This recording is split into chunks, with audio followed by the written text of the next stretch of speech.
Hello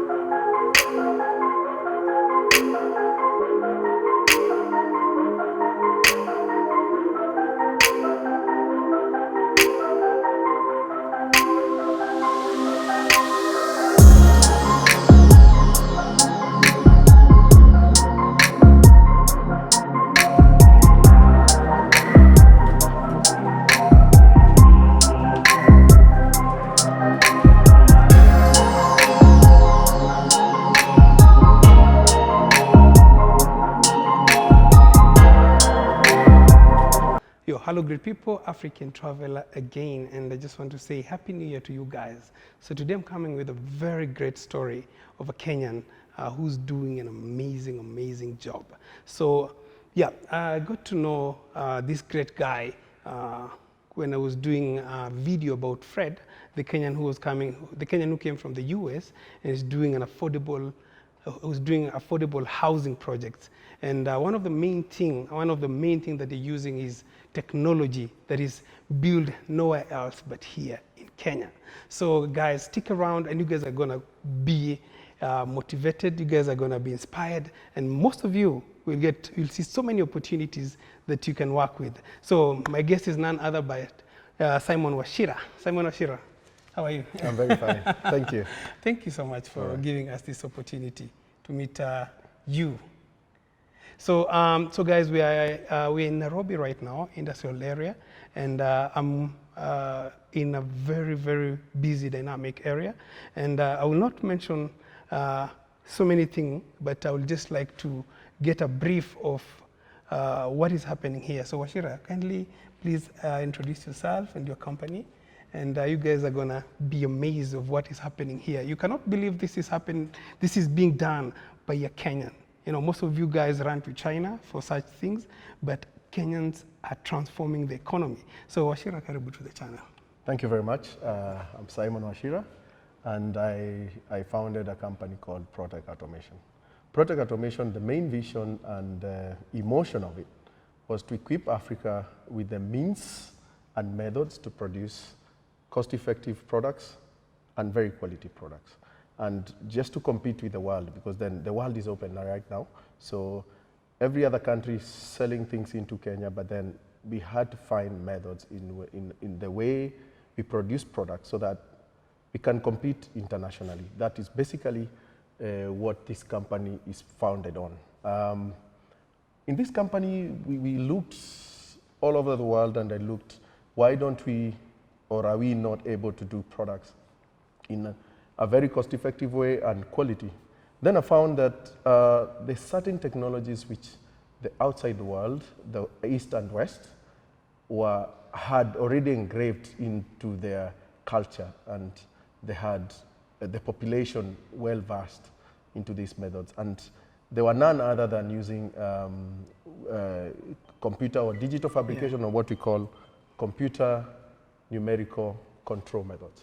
What do I mean? I mean, because of the advances in how products are produced, we've moved from the industrial revolution, where we had very skilled people using their hands and using very manual machines to be able to produce. What has happened is that in Africa, we didn't have that chance to grow from the 1700s till where we are. So what happens is that our great-grandfathers or grandfathers have not given us any experience to produce these products. So the nicest thing which has happened in the world is very simple. The information age has come. That means information has been packaged into softwares, into videos. We can get to know how things are done outside there. So for me, I wanted to really make products. But then I found there's one problem in making products in Africa. We didn't have the methods.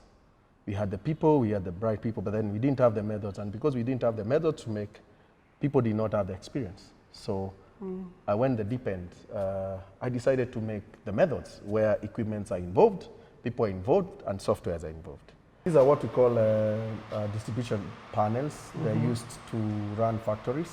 Yeah. There is what distributes electricity to various machines if your factory is big. Of course, you won't see this in households. Yeah. So this we make, which for factories, and we call them enclosures. Inside they have your wiring, how you want your power distributed to various machines, how you want your motors to start, if it is a production line. So we do make those because we can. So there's a machine here. What is this? So for these ones is there's an ongoing project where we are trying to help small scale. We were trying to make machines to do small scale sanitary pad production through some research organizations. So us is implementing the ideas, and for people in various remote places to make their own sanitary pads. Wow, I remember this is what I came to see here. The panels. So apparently most of the people buy it from China, and as per what Fred told me, this was like a mind-blowing just to know that somebody can do here. I can do it here in Kenya. It was like a great savior. Yes. Again, this is great partnership we have with the real estate sector. Yeah. And for us, we are very excited to be part of among the first Kenyan company to produce what we call precision concrete panels. And the panels, I think from the other video, I think people understand that.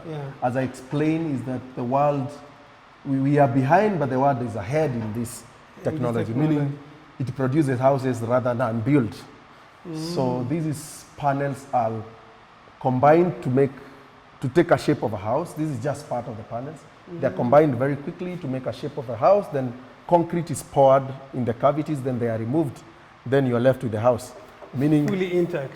Yeah, meaning a house is built 10 times faster, and then you remove the mold and make another house. Meaning what people thought that you can't make a house in 3 days. You can make a bungalow from foundation to completion in 3 days.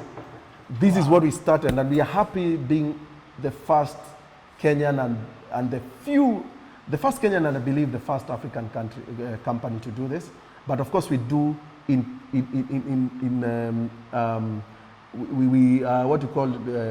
partner with companies which are good in construction because we are not a construction company, and because we have the knowledge and it can do something. So we partner with people with the knowledge of the market. Yeah. We design what really works for the market. Then they run the business. For us, we run the production. That is the way we want to go forward. Collaboration. Yeah, we might be in real estate, but we are not the ones doing real estate. There are people who are good at doing real estate business, but we are good at technology. Meaning they have the best ideas in real estate. We haven't. We don't have the monopoly of ideas, but we have the methodology to make the ideas come true. Exactly what you said about the Ferrari. Somebody sketch. Yeah. And they bring to you, okay, this is what I want. And to you is like, how can it work? Yeah, how can it work? So these are the kind of machines you learn. This is our brand. ProCurve is this is a machine being assembled. ProCurve is our brand, is our woodworking brand. This machine is used mostly for doors, carving those nice patterns you see on doors, production of doors. You can do carving. You can do actually full 3D carving with this. It can do quite a lot. So the doors these days, you don't need somebody. Yes. And signage. They are used. If you go to Kirinyaga Road, downtown, you'll find a lot of these machines. All your signages on the roads come from this machine. Yes. And you manufacture them? We manufacture this. We manufacture 100% here. Wow. 100%. This has been our brand. It has been actually it is the first brand we started with. It's called ProCurve. ProCurve. M3500. I think the naming I started the naming when I was about 35 years. That's when I started branding. I started doing before, but then the 35, the numbering I started from the 35 years. I get the idea. Yeah. Very interesting. So the M means different versions of the electronics. So this is our brand. Nice. This can cut any machine. So any metal. This is a CNC lathe, a big one. But then I have a lot of history of how I acquired this machine now. I would like to say These machines are expensive to acquire. We don't manufacture them. But then, for us, we acquire them at 10% of the cost of purchase cost. We have a methodology how, and what we say, we do retrofit. There's a lot of junkyard of these machines in Kenya. Most people go for ex-UK, ex-US, whatever. They go buy. There are people also who have passion in automation. There are a lot in our country, but then they always make those mistakes because of knowledge. They buy older equipment, which most of the times don't work here in Kenya. So they because bring it the here. expertise is required, and the expertise is that old guy who started in 1982. That is a person who was running that machine. So for us, we acquire them at throwaway price. We retrofit. We actually put new computers. We retrofit. So you remodify it. We remodify it.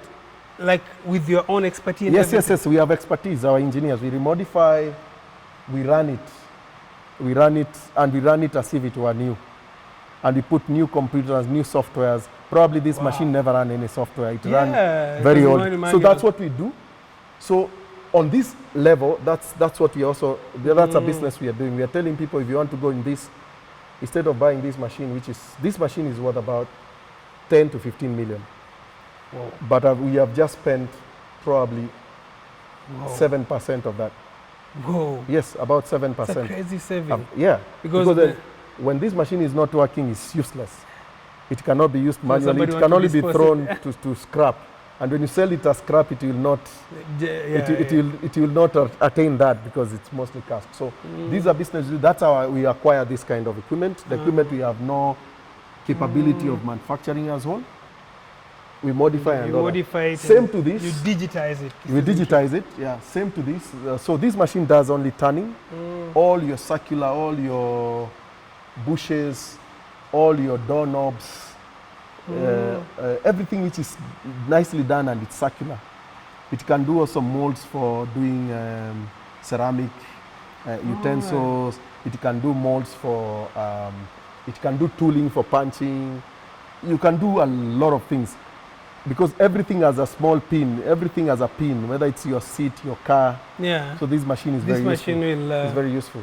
But then it's automated, as you can see, it has a computer. That is our thing. We mostly, this is an additional value addition that you did. This is value addition we did. Wow. So we run all our machines on a computer. And this computer is connected to the designer's computer. So everything that is done there just to tell go to this machine. Yeah. So, like a printer. Yeah, so that's how we run it. So this computer, this machine did not have this kind of a computer before. Actually, this machine had what we call a punch tape computer. What is punch tape computer are those computers which run a program out of a paper punched holes. Oh. This was one of the machines. Very old school, eh? Very old. It ran those. They were not even computers. The first computers ever to be made in the world. That's what was running this. Wow. And it's a Japanese machine. So for us is to look at it and say, this is the way we want to run it, then automate it. So we call that retrofitting. Again, we also buy this machine old because as a company, why spend more while I have the knowledge to make what I want from less?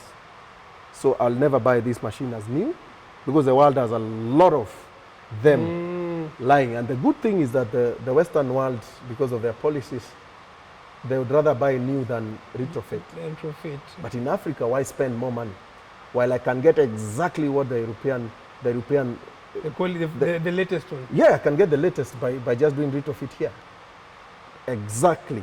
And it will do exactly. Even if he sends his file from here and sends to this machine, it will do exactly. Do exactly the same. Yes, that's why I'm telling you, we have to get brighter. Wow. Yes, because then I need this machine to produce. Why spend 10? I can spend 1 million. Wow. And leave the other money to employ, to pay my engineers to produce more, okay, or develop more items. This machine is what we call a Cnc Mill. It's a tool is an automatic tool changer. Automatic tool changer means it automatically selects the tool by itself, depending on how you set in the program. Design. This is a very useful machine in the world.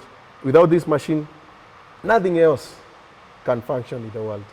What do you mean nothing else? Nothing else. It is the one which makes tooling for your buckets. How do you think plastic is made? The mold which is used for making plastic produced from this machine. Your sole of your shoe, the mold which is, it's produced by this machine. Whatever you think, the mold which is used for cutting metal, this machine makes parts for all the machines we produce. What? So this machine is very useful, and it is a support machine, and you can't do without it. Any country cannot do without it. It is the one which makes tooling for cars. Of course, not as small as this. There are bigger machines for making bigger tools. Something. Yes. So this machine is so useful. In car industry, this is primarily the machine which makes the tooling. There might be with robotic arms or whatever, but the concept is this. Actually, it is this. It is the same. The software I have will work with a machine which is in US. It will work with any machine. So the thing is this is very important. It's automated. That means if you want to make things like a sufuria, the mold for like knocking basically a sufuria, everything. anything. If I want to make a spoon, I just need to produce a mold here and take to that machine. And you multiply, like and you I duplicate. make a spoon. If I want to make a spade, I need to make the die for a spade here and take to a punching machine which is there, and then make the same. spoon. It's just a replica. Yeah, it will just be going up and down. In the internet, you see those videos. Everything starts from here. Yes, that's why the country needs to have it. But the problem is the cost is prohibitive. If you're buying from China like this one, a new one, it will cost you like 6 million shillings. This machine can cost even $1 million, one. Okay? Wow. But then you're telling us, a bright mind who can excel, why would I spend that money? I want to spend 10% and below. So you have to use your mind and your knowledge. You have to use your mind and knowledge. I have knowledge for production. Wow. Right? We've been, in the years, we've developed human resource. That's why the most important thing, like I said, human resource. And that's why, like, when I look at the equipment that you're using, it will, like, the value will be in hundreds of millions, almost the a value billion. is, because you can get in any industry. You can get in any industry when you have the people in that industry having the right ideas. For us, we don't have to be in that industry. That's how the West works. There are companies, their work is to develop your ideas. Things like Apple's, they have companies which do what we call, they are called contract prototyping companies, right? Their work is, give me an idea, let me try, see whether it works. So we want to be that company in Africa. We might not be the company which makes cars, we might not be the company which builds houses, we might not be the company which makes spoons, but we'll be the companies where when you want to make a spoon, we are the company which gives you the method to make that spoon. So you make people's dream comes true. Reality. Exactly. That's exactly why. That's why we say our vision is to equip Africa with the methods and equipment to produce products and quality products. So going on, this machine is very useful. This is what we call Cnc pipe bending. Its work is to, you see those nice seats you see in your offices with curves, very well bent. These are the machine which produces exhaust pipes for cars, which is the one which will bend to the desired. So this just it basically works in carving. Bending pipes. Bending pipes. In where you are desired. These motorcycles, this is a machine which will make motorcycles. All your tumors, the bent pipes, this is the machine which will do that. You just need a designer. You just need a person who knows how to design a motorbike. So when you can design a motorbike, I can make it. That's very important. Very important. You have to have the right equipment you have to have equipment to do all those things. But we need that person who comes up with the concept. This machine, again, this is what we call a power press. It's a press, but the way it works, is that it presses according to the mold you have. For example, the die it has is for punching holes. So it has something for just if you put a piece of metal, it will punch holes in that pattern. So cars are exactly made that way. But they have bigger machines. Oh, So if I have a mold in the shape of a car, or the shape of a door of a car, I'll put in the sheet of metal and just punch once. It will come out in the shape of the door. The door. And you So just now do the you same just now. need someone who knows how to think on how to design that, cuts on the CNC milling, and just brings here. So you might go to other countries and see this machine and then buy it, then forget the designer is the most important. Then it will never make sense. Juakali have a lot of this. But they, in Kenya, we have. Oh, they yes, have a yes, lot yes. of These them. machines are there. But who is lacking? The person lacking is the designer. And that is the things they don't Yeah, consider as important. It's the designer. If I want to make spoons, I just need to throw a piece of metal and then they come out cut. It is a machine But you which need will to cut. have. You need to have that design. You need to have the die, which is designed by a designer. In developed what they call them tooling engineers. In Kenya, you won't have that name. That's a very new We word don't have for me. tooling engineers. Tooling engineer. So Tooling- this is another brand. It's called a ProCut. Still your brand. Let's say. Yeah, this is a Type ProCut. five. The ProCut is different from ProCut. This Oh, deals this with is metal. Procav. Oh, this is this metal. Yes, its work is to cut metal, just like the other one. Different technologies, cheaper technology than the one we have seen there, the fiber laser. Yeah. But then it is for cutting metal. All those grills, you see nice grills on doors, flowery grills. The hotels on the hotels, balcony. yeah, balconies. How they've been carved. This is the machine which does it. Wow. And this is 100% done, 100% Kenyan. Wow. Designed, manufactured, every single thing. Everything Every here. single thing. Very. So this is designed here, Wow.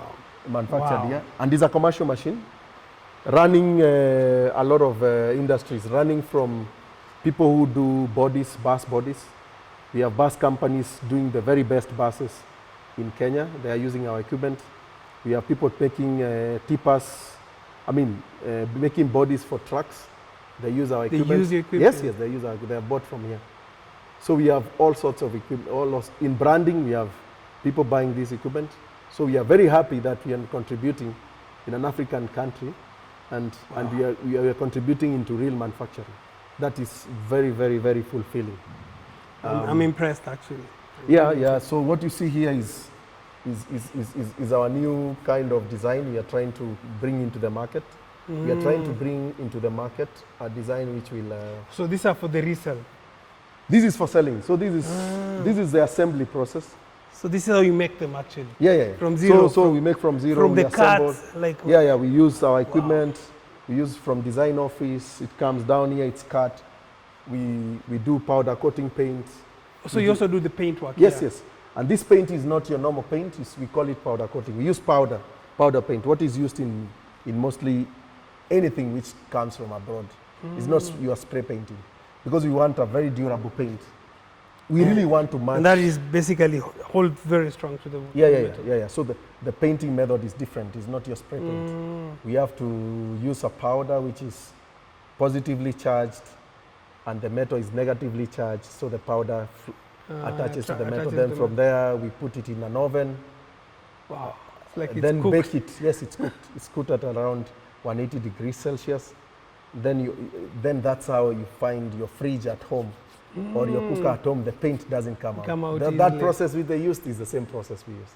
Wow. So then this is another history to be made here. We want to make a machine which now really competes with the price of China. Oh, this So one. this will be launching, and we'll be launching it in downtown. So We want to launch with the Juakali. So we already have. So this will primarily be sold in places where they're price sensitive. So we've taken time to make something cheap is very complex, by the way. You have to go through. So for once, we really want to really beat China. Those people go to China. Those people agents for China. Those are the ones we are picking. We are saying, you're selling a machine from China because it's cheap. Yeah. Why don't we give you something which competes with that price? And let's do a demo downtown, and let's have a center there. Let's see. Then let's make a very high quality product. That's how we're thinking. So we do design, we assemble here, then all that. That's very exciting, and that's why we have to have all those equipment.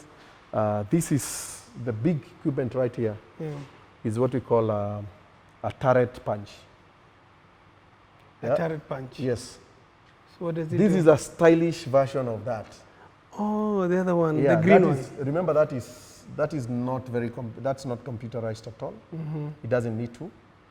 But this is very computerized, meaning it takes your sheet and punches. You make the dies the same method, but this has several dies. Instead of using one, it has like 32 of them. Oh, so you can do multiple at once. Yeah, it can do not at once. Oh, it can change the more, tool. When you want a die which is square, it changes its punches. When you want, changes punches.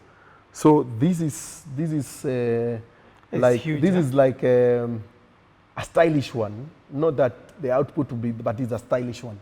So that means it is a non-flame cutting machine. It uses a tool to cut. These two use a kind of a flame. Not really a flame. It uses plasma. Plasma is certain technology. The fiber laser uses light to cut, but this one uses actually shearing, actually a tool to cut. So that's a difference. So we have to have versions of that for us to be able to produce, because for us to support the industry, we have to have the equipment to fulfill the methods. All right. So over time, we'll be accumulating equipments for certain methods, and our sole purpose will be to support people who are going into manufacturing or developing, or that's where we come Just in. improving on the efficiency, especially like you say, jua kali. Yeah. If in case, let's say, you need to make you have a contract for 100 doors. Yeah. It's something that you can do in a single day. Yeah. But if you have fundis, to do 100 doors, you'll need like 20 or 10. So and you'll always be milling around there. There won't be development. That's why doors from China are still selling cheaper, and they look very well finished. But they're using even lighter material and all that and all that.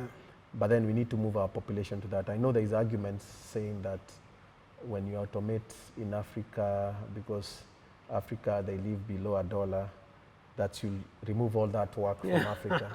But the question is, it's already if we don't do automation, that work will never come to the African person. It will never employ a single person. Because most people now prefer So it will live, China, right? Already. So why don't we bring the manufacturing here, then start thinking about the human resource, then start thinking about the labor intensive. If works are not here, if you are not making any car, then we can't employ our engineer. We will have the artisan who can only employ a very few. He can only do a very small business. All right? Really? Why don't we bring the business to Africa first? We have to bring the business to Africa first, then have the next conversation about how many we employ. Not the way people make those arguments that we have to do labor intensive. You do labor intensive, then will you make a car? Will you make a wheelbarrow? No. Bring the factory first. Bring the method first. Wow. Then when we have the method, then we say, okay, we need to employ more. So that argument, whatever scholar who is arguing like that is very academic, and it can never work. First of all, the business has to come.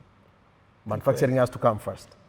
Yeah? Because the minute we don't have it here, we'll always take from somebody else. We'll always buy from out. And we will lose. Our country will have to fetch more dollars. Our country will have to fetch more dollars to sell to us for us to buy to China. So it's not a brilliant idea. So our thinking, we have to use these methods, digital methods, digital fabrication methods. Yeah. That is the only way. That is the only way. And there, nobody can convince me, no single kind of literature can convince me that there's any other way to make manufacturing come back to Africa. There is none. It's true. I would like someone to show me how. No, they say if you don't adapt, you will you'll go to extinction. So majorly what I want Africans to get is we can produce exactly the same products as East and West, just because the information age is here with us.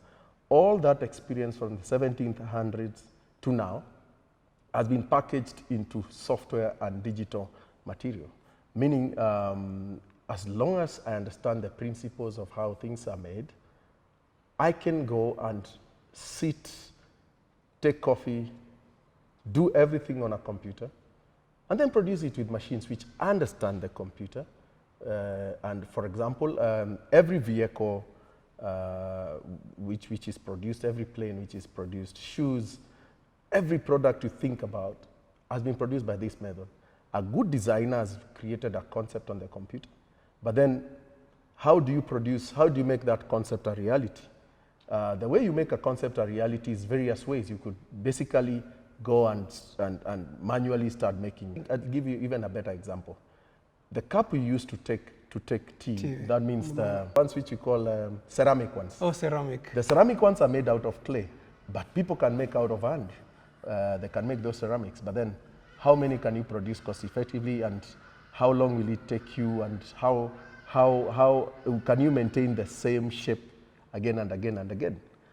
That the means details and the consistency of it. That means one, you'll be dependent on a person to produce those. He might be better even than, he might be very good, but then how many can he produce? Then when he gets sick, can you still produce? And as this guy is getting older and your business is getting bigger, how do you replicate these people? It becomes a very, very difficult thing.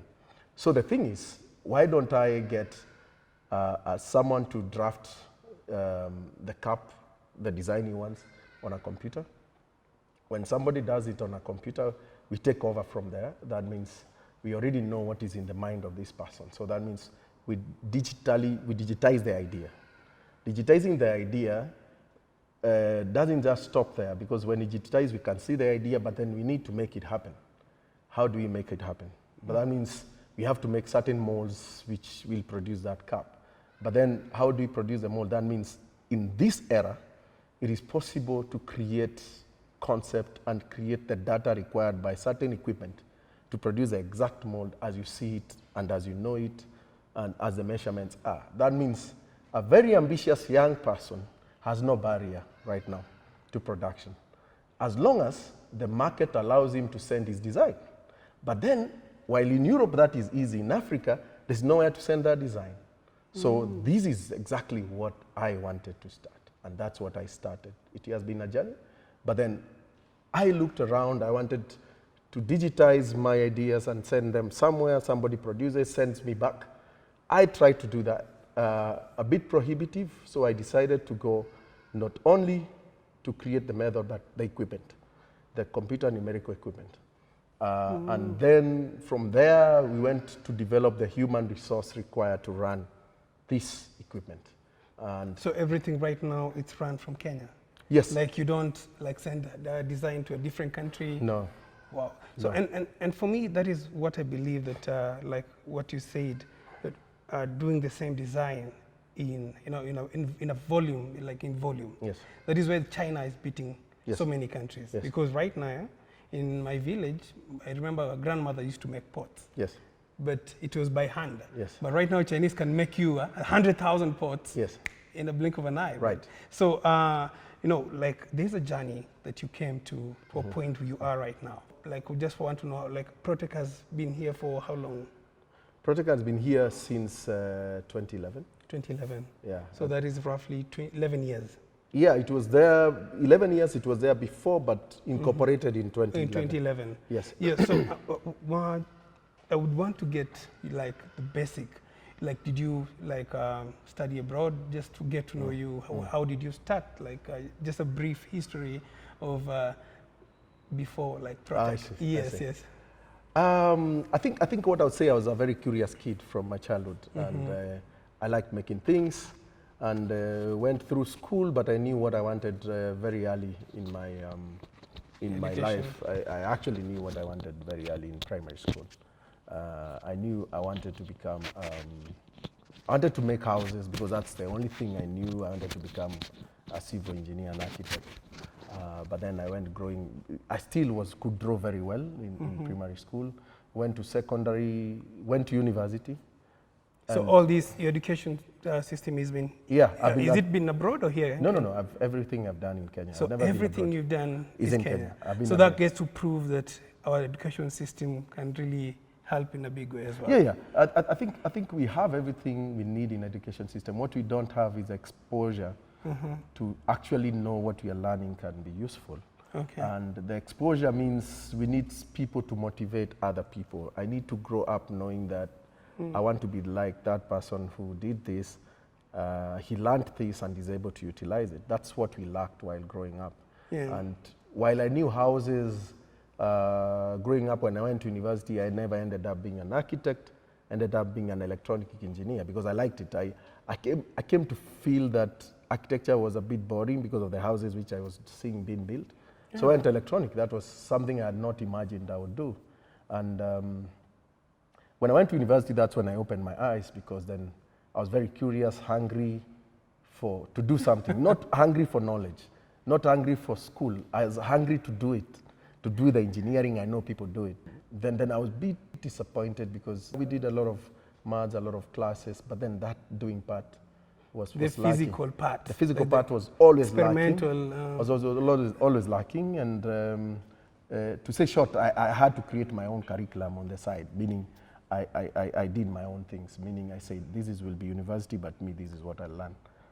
That's what I chose to do. So on your side, what you did was it something that you're going to another school or just something you're doing as a hobby? Yeah, by the time we get in university, I think digital era was starting to catch up. Yeah. Digital era started to catch up. I started getting a lot of materials online. That was enough. There was enough online material. There was enough places you could go and learn, read, in practical sense. I think at that point, importation from abroad opened up. There was actually no Mpesa, I think, then. The PayPals were not there. So I started doing it and I started importing a bit of some material, which I remember I used international check to buy things online. Back then? Yes, it was not very far. It was not very far back. The campus? You were in campus at that time? I was in campus because I decided, I want to do something. While we are going in school, school was it's quite important. The maths, the grounding in the principles was very important. Yeah. But then I really wanted to do something. So I remember computers, I'm not very old, but then back in 2003, 2004, computers were very hard to get by. And I started learning programming without a computer because I wanted to do something. So by the time I was finishing school, I was I had done all the electronics required. I was very good in programming because I started programming without a computer, meaning I understand the basics. And this you got it online? Yeah, online. I got without a computer. By the time I'm buying a computer, I'd actually written code. I was waiting for the computer because then the Kibaki government came in, and I remember they made the computer very cheap. Yes. I'm one of the people who benefited from the internet, the cost of internet and the cost of computer. I remember the fiber cable came. Yes. Computer was, so there was no taxation. I'm one of the person who is thankful because for that system. Yes, because then I hit the ground running, and for me I continued making things, and when I came out of school, the only thing I could do is a software programmer. But then I was a different kind of a software programmer. I was an embedded system. I used to do drivers. I used to go where the other programmers, business automation programmers, the ones who do your POSs, where they finish, that's when I start. Meaning where they need maybe to write drivers to connect to certain devices. So I started doing that. That was very new. Still, I don't see a lot of people doing it till to date. I started doing that, and it was a good career. Grew very fast, but then I didn't know industrial was my calling. And at some point, while I was doing those softwares, I went to high level. Remember that time, I was not really a business person. I was just an interested, hungry person for technology. Just to explore. So I was doing, and I was everywhere. I was doing everything, and I was being paid by everyone. And I didn't have a company. I didn't need one. that time because everybody knows. And you already, this is just a few years after university. Yes, a few years after I finished I hit the ground running. And you're already partnering with big companies and stuff? Not really. The first year was trying to get my footing in Nairobi. Remember, I'm not born in Nairobi. Neither did my university was not in Nairobi. It was in Egerton. Oh, Egerton. Yeah, Egerton is still Ushago. Nakuru, you know? It's still Ushago. So still coming to Nairobi was like getting my footing, and I milled around the universities, Nairobi University, JKUAT, talking to the professors. What can I do? I think I'm good. I can do research. I can do that. I think it's good I milled around there because then I met interested people, and I used to make money out of removing viruses, configuring this. That's how I survived in the first few years. But then I met very interesting people, some of them are MPs. And I met people who had really got into the market. So for me, it was very easy because I needed the grounding. I said, I need to use your office space. You don't pay me, but I do part of your work. That was the kind of things I started in Nairobi. I started. You give me, I do for you work, but me, I'll be using your office. Where I just come to town, I sit and at least do something. That's how I started. I met very interesting people. And because of that, then I started using their names. You know, I was not really a business You're really person. smart. Huh? I was not a business person. I never knew how to do business, but I knew how to do things. But I made money how to do things. And at that time, technology was not that. So a lot of very high-level people in the country started partnering with me. Because you were really way ahead of your time. Started partnering with me. I think fintech then, smart cards. I used to program a lot. I used to. And this is something you're doing on the side. And that was almost my full-time job. I liked it. I could work 38, 36 hours straight. That time I liked it. And you created so many solutions. Yeah, I created so many softwares. I created a lot of solutions. I went to AI. I created an artificial vision system by 2008. The apps I see on phones, there was no smartphones then. But you created some of them back then? Yes, I created some of them back then. But there was no use. There was no market. There's no market. I remember big companies like KDN were interested. Big companies were interested. They were coming to me. But I was never the business person. Me was this guy who will start working. You put me in your office and without a contract and start working. All right. So I was used a lot, which is good for my development. And at some point, I got a very good contract with the army. The army approached me and I got a very good contract. But remember, I was still not the business person. So I went to the people. I was sitting in their office and I said, I have a big deal here. I don't know what to do. The army has come. Why don't you talk to them? Because I don't think they'll listen to me. When they came and talked to him, they didn't want to. They said, there's a guy we want. Me, I was still sleeping at home. Then they said, you know what? We came to the office. We didn't find you. We want you. So I had very quickly to change and run to town. That time I was staying in Kino. Yeah. So they said, we want this. We heard that you can do this and that. Then I said, yeah, I can do it. So the next thing I know, I'm in an army barracks trying to check. Provide 1, 2, 3 things. But then I had to be helped by this other guy. But then we did quite phenomenal work, groundbreaking work with this guy. He was a clever guy. He was also a very sharp guy. But then that is the first time I did a very big contract. But then again, because of my contracts, I did no business. I ended up losing all the money. To the other guy? Everything. I ended up losing all the money. I've done the project. I've done it single-handedly. I've designed it single-handedly. And I've done it myself, like 99%. So I ended up losing. That's the first time the wake-up call. It was the way you might imagine this is my breakthrough. My breakthrough was supposed to be then.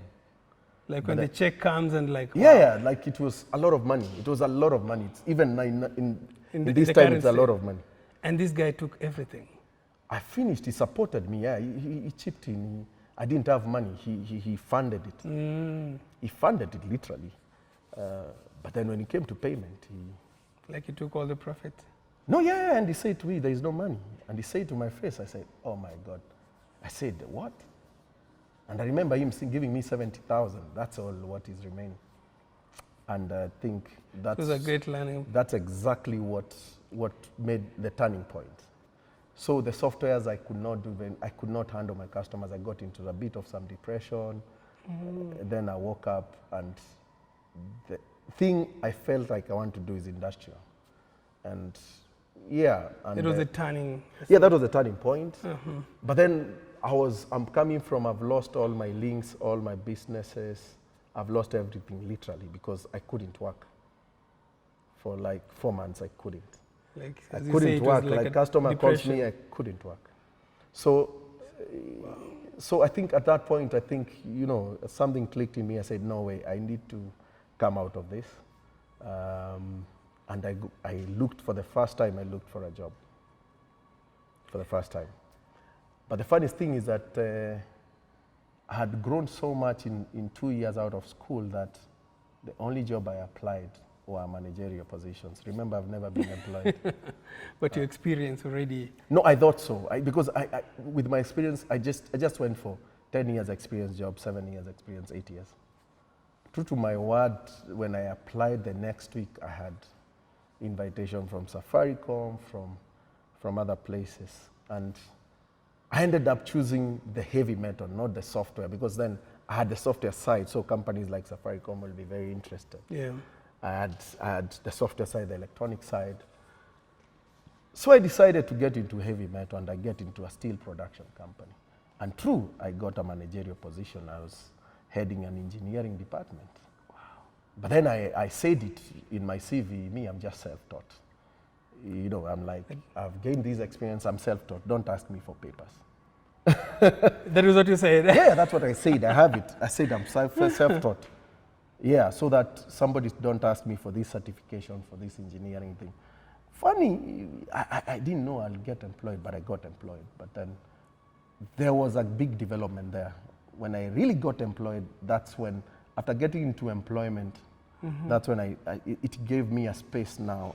Remember my life, I've been in kind of a race. It gave me a space to settle now. Employment was a different ballgame because, first of all, I was not managing a lot of people. I was only managing myself. Yeah. So it was a different. Remember, I was only managing myself, and then I'm managing people the age of my father. You know. Yeah. The company was an old company. It had, my assistant was actually my father's age, and all that. And then a company, I'm given that role to manage people, to manage resources, to manage a budget. So that was great learning. I thank that part, it taught me business. That was important in my life. Wow. So it taught me that my tinkering and knowing how to tie in electronics and writing programs was not very important entirely in a business. You need packaging for you to be able to sell. I started learning because then being a manager, you sit in the actual business development meetings and all that. It was very hard, and that I knew another part of me. I could manage people. I had never managed people. So it was very important. And after doing it, it was a very fulfilling job. I did very well, but then my calling was never being employment. And at my peak of my career, when the company was thinking of sending me abroad to look at their branches abroad, I had to tell them, no, I can't. That's exactly the point I stopped. And every time I wanted to stop, but then the comfort of employment was so good. I'd also had a life on the side, you know. I'd had a life on the side. So you already have a family? No. Oh, you have something? I stayed for quite some time without a family, but I had a good life. I had a good life. I was being paid. I had a car. I had this and that. So that life was comfortable. Yeah, I get what you said. That life was comfortable, but it was never fulfilling to me. Every time I felt like I'm losing part of me. So when I gave out my resignation. And that is like after working for how long? 4 years. 4 years? 4 years, yeah. It's a good learning curve. Yeah, because 4 years. So after giving my resignation, everybody was shocked. I was the least person. I'd fit in that community very well. I'd fit in, I had growth paths, I had everything. But then I couldn't. But it was not your calling. It was not my calling as such. And I never felt it, because then I was not creating anything. I felt like, at some point I felt like I'm being paid for nothing, you know? I felt like my pay was, I didn't contribute enough because I had done enough, I had achieved my goals, but then I had a lot of free time in employment, a lot of free time, because I like working, I work. So that means I created, and I like creating systems. I created the management system. I learned how to deal with people, have people who are autonomous. I had to find a system which is not the companies, because I was working with people, I wanted the efficiency in people and all that. But then I couldn't, it was a bit confining to be in such a company. While it was a good company, it was a bit confining to me because I'm confined. I have good ideas, but then there's a structure. They don't. I have good idea on the business side, because I wanted to do business at that point.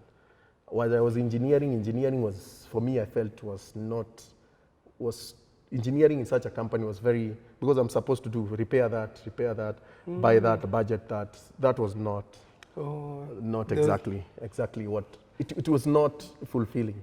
Like there was so many things you could do that you felt. Yeah. There's so many things I could do. That's exactly the thing. There's so many things I could do. I could see where I could contribute, but then I'm in a department where traditionally I'm not supposed to contribute in the business side. Okay, but I could see, I could voice, but then I think at some point, because of that, I think the managing director then decided to give me a piece of the business side. Gave just a piece. You look at this. Yeah. He gave me a piece because I think he saw that. But then I decided to come out. But then coming out was a journey which was very uncertain. But I just decided to jump. I didn't plan. I jumped because one day it arrived and I jumped. I said, no, I have to give this letter. I have to jump. I didn't jump planning when. You're not doing something on the side? No, I used to consult, but that was not the main. Not really I used to consult here and there, not a big thing, but I used to still do some jobs. I used to still do some jobs on the side, but it was not like a business. I used to do some jobs. I make some money. I had saved some money. I thought so that I would survive maybe a year and all that. That time I had married. It was a great. But then I jumped and I thought the plans I had made when I jumped outside would actually work, because I said, to be safe, what I'll do, I'll go buy land, start building. Then I set up a business, I continue running, while Protec had already started. Oh. By that time, by the time I was coming out, Protec Automation was about 2 years old. And what were you mostly focused on? I focused on purely electronic and software. That was exactly what I was focused on. And I was very hungry, you know, and I did very deep things. I created products which only the Germans do for factories, but from scratch. But then the market my services were very, companies sought after me. But then I came out and I did, and it was extremely consuming into me. I couldn't get time, because then I'm this company, I'm in many other companies. So I really went through that, but then the life of business never went. I still didn't understand business, because doing electronics and doing technology is not actually business. How you package yourself, how do you package your processes? So because of that, I did so much work, but I felt there was no movement, and I was, every time I had financial problems, and I'm working. So you have a lot of work to do. You have contracts and jobs to do. But you're just you. But I'm just me. So you didn't have a team by then? No, I didn't have a team. So the first time it was very frustrating. Jobs are coming, but I cannot do them as quickly. And also companies, they can't wait you forever. Yeah. Getting an office, that was the very best business decision I ever made, because I said, me alone, I cannot do anything. I cannot do much. I cannot make impact. I need to bring in other people. That was another journey which was started right there, because which people do I get to impact this knowledge? So, as I said, I used to be in a lot of competition as a judge, in big competition, international competition. I used to be Airbus competition. I used to be picked to So this competition for what? Technology? For technology, yeah. For technology. But I used to be a judge. I used to be picked as a judge. And this was within the country or outside? Within the country, but then trying to look at talent in Africa and all that. Wow.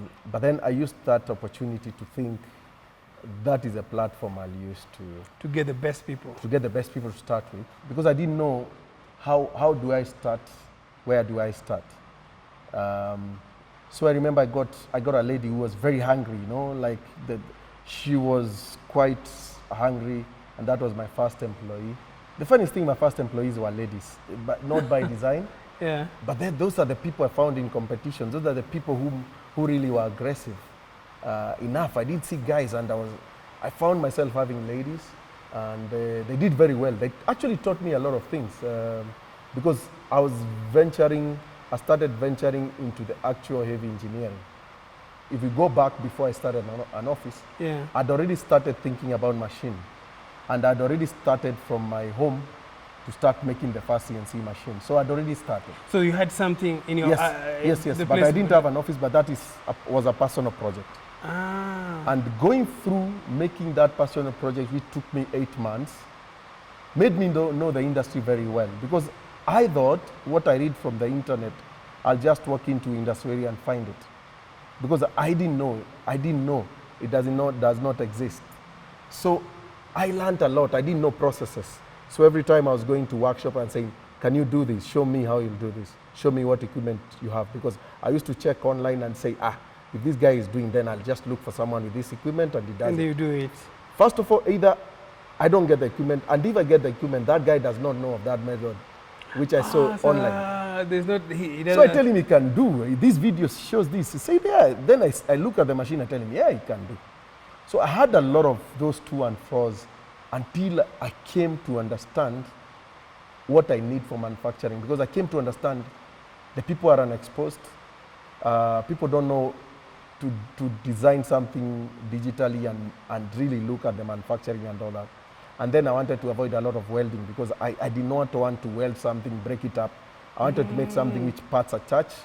If the part is not what I require, I remove it. I also design another one, I fix. That's what I did. And I learned the industry very well. While I was making a machine for my own use, I started seeing the business opportunity. The gaps in the market, yes.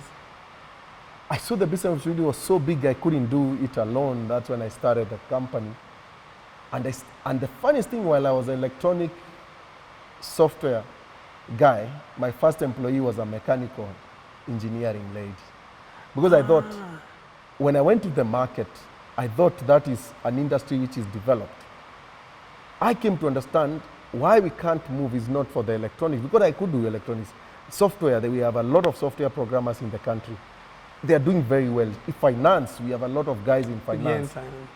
Finance technology, we have a lot of guys in finance technology. So the heavy industry in Kenya was very underdeveloped, which is still underdeveloped. So I decided that I'll have to get my own design team. I could design, but not as... Design needs a lot of work. And the first thing I learned immediately from my interns, they're already on the next platform. I was on an older platform, all right? They're already in a platform which made them do so much with so little knowledge. While I was knowledgeable, they were doing so fast. Then I said, wait a minute. How can it be What this are you fast? using? What are you using? What is it you're using? Then they were using like high-end softwares which they were given as students, licenses. But those high-end softwares were only done by people. The people I got were very high. They were students who were hungry. The way I was hungry then, they were hungry then. Then I found they were doing things in different ways. So I said, I remember saying, I can see we are not communicating with my intern. While I know and I understand deeply what I want, every time we have a meeting, 1 week down the line, whatever comes out is exactly totally opposite of what I wanted. So I had to come up with a method. How do we communicate ideas accurately? So the first thing I did is, I told the intern, you have to train me on your platform. You have to train me. For you to understand it. For me now to understand, for me to know how to communicate better. Okay? Yes. Because then I saw it's a communication problem. While I understand it, it is my mind. I have the picture. You can visualize it, but I communicate the picture. What I want, the method I want, totally different. So I had to be trained by my own intern for the software. I learned how to do it. Then I came up with a method of how to use the software better. And I came up with a method I called ideation and ideation communication. So I came up with a method where we can seamlessly understand, designers can understand each other and spend little time trying to discuss ideas. So I came up, that is the first time I came up with a real method to work with a team of designers, because then it was very tiring that I spend most time thinking of the idea. I come to the designers, we spend a whole week, then we have wrong results. And you're like, what is wrong? Yeah. So it gave me a chance to actually go into the depth of how do we think ideas, how do we think ideas, develop ideas, and help as a team and understand each other, understand and be on the same page, and you're not alone.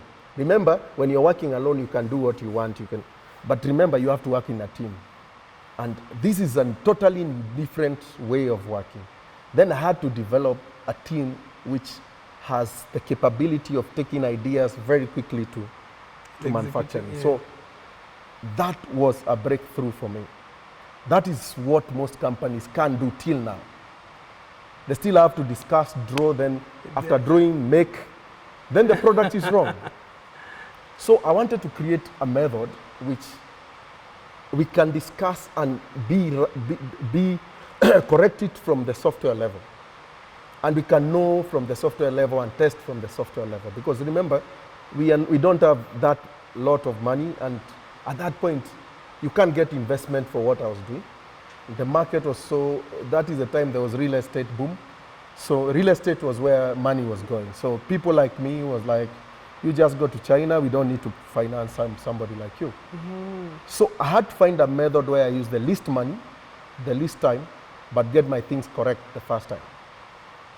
So we learned of what we call computer-aided manufacturing, computer-aided engineering, and these softwares were able to help us do all that and test and do exactly what we have designed. Actually, the design and the final product are actually exactly the same. Exactly the same.